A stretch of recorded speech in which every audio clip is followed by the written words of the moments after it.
the first thing we need to do is the President of the United States has to stop igniting the flames of hatred and bigotry and division in this country. We all bleed the same. We all defend this nation when it comes under attack. We are all Americans, not just you, Mr. Trump, and the people you want to vote for you represent us all. I don't believe any of what you said today. You have no legitimacy and you have no standing until you have your own personal self-examination about the contributions that you have made to white nationalism and white supremacy and its rise in the United States of America.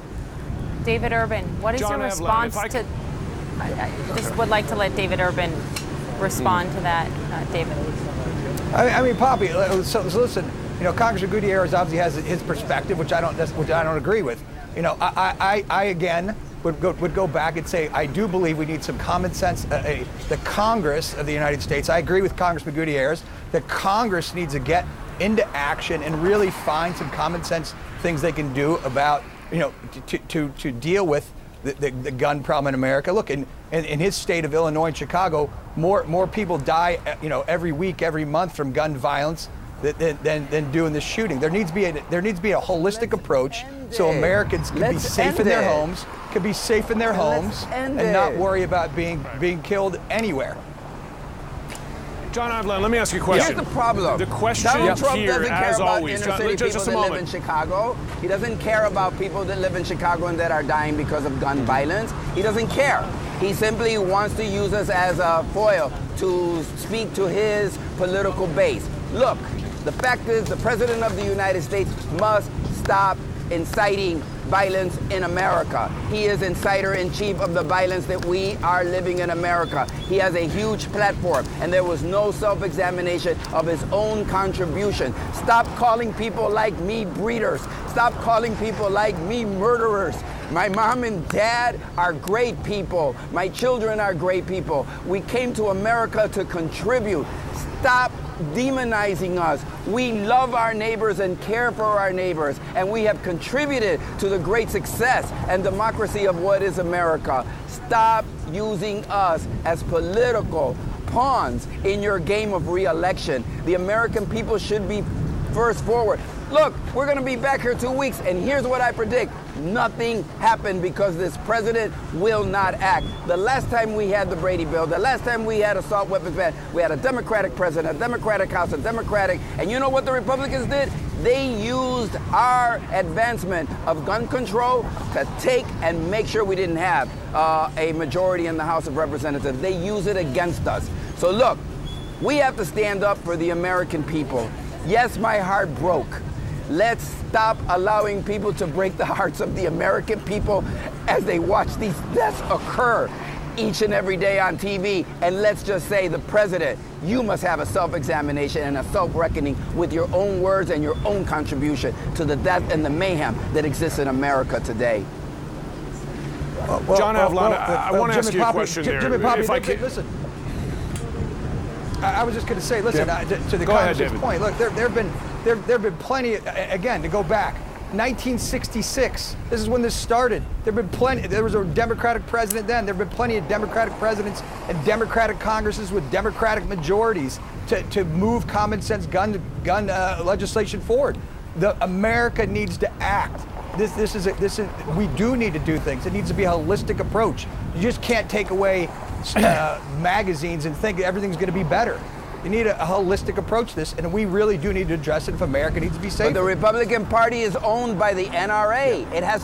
It's owned by the NRA. The President of the United States, when he won his election, went to the NRA. They contributed tens of millions of dollars to his campaign. They are foremost against any attempt by the legislative branch of government and by the executive branch of government to put the people of the United States first again of their guns.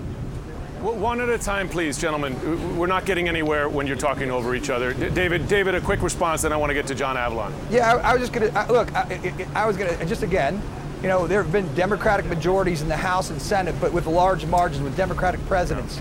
You know, Congressman Gutierrez is not telling the truth when he says this is simply the Republicans holding up the world. It's not true. You're not being honest, Congressman. David, the facts are, you know as well as me, that the NRA ratings for Republican congressmen matter, and if they vote for gun control legislation, they get primary. That's a fact. John Avlon.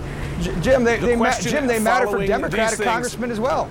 Jim, they matter for Democratic congressmen as well. Okay. So you can't lay this at the feet of the Republican Party.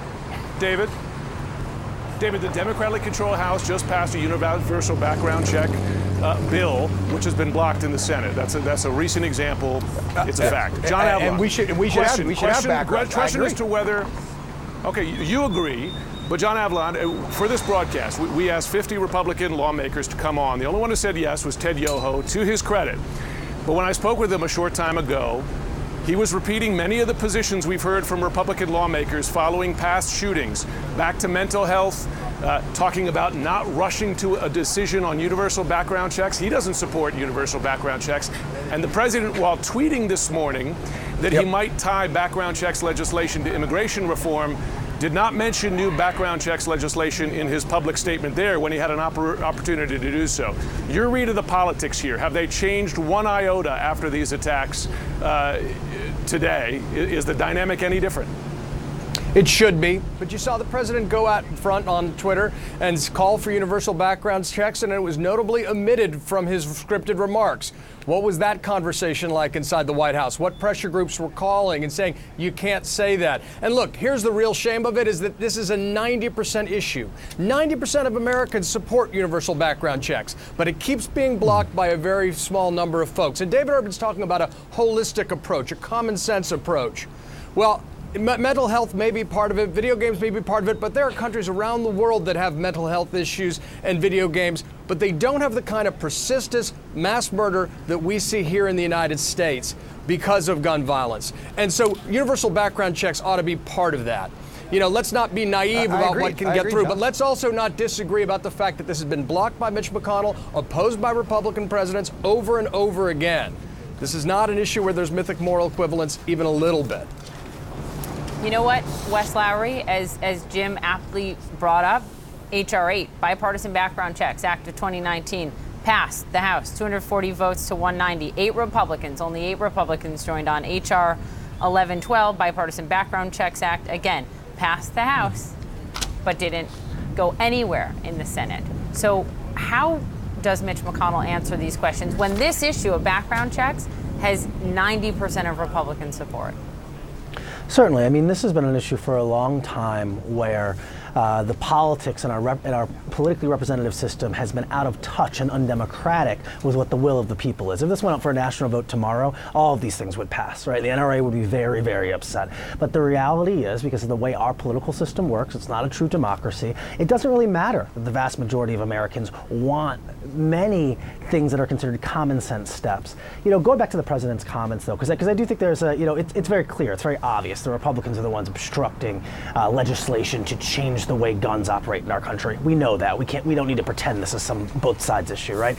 But going back to what the president's challenge was today, right? He had to deal with 2 crises, concurrent crises, the gun violence crisis in our country and the crisis of white supremacy and white domestic terror. He acknowledged one and did not acknowledge the other. He acknowledged the white supremacist terror crisis we're dealing with. He met the lowest bar. He named it what it was. He called it racist. He did not, as the congressman notes, involve any introspection of the fact that this racist manifesto, the president's words, included the president's words, things like invasion. But on the gun crisis issue, I do think that there was a refusal to name what it was. What we know is that we have a health crisis in the country, at times a mental health crisis, but to demagogue these shooters and to make it about mental health, there's some danger there too, right? That any number of people deal with mental health and mental health crises. The vast majority of them will never pick up a weapon and do something like this. In fact, what we know is that someone in the midst of a mental health crisis is more likely to be the victim of violence like this than to be the perpetrator. Second, video games. I mean, we should be doing studies of Japan and China then. We don't,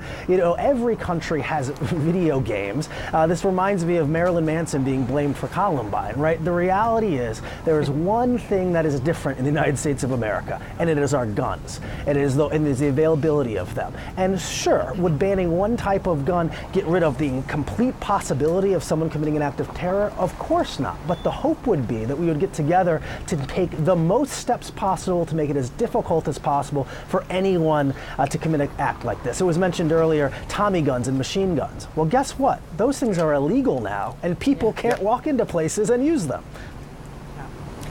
The important point of that, they've been illegal since the 1930s, right? I mean, the president talked about mental health. David Urban talked about mental health. And one of the first things he did was overturn an executive order by Obama when he came in that dealt with gun access to folks with mental health issues. So, maybe that's a reversal. Maybe it's some sign of progress. But let's look at the whole field and not be naive, because that speech was about isolating just a lot of Republican talking points that don't get to the heart of the issue we deal with too often in America.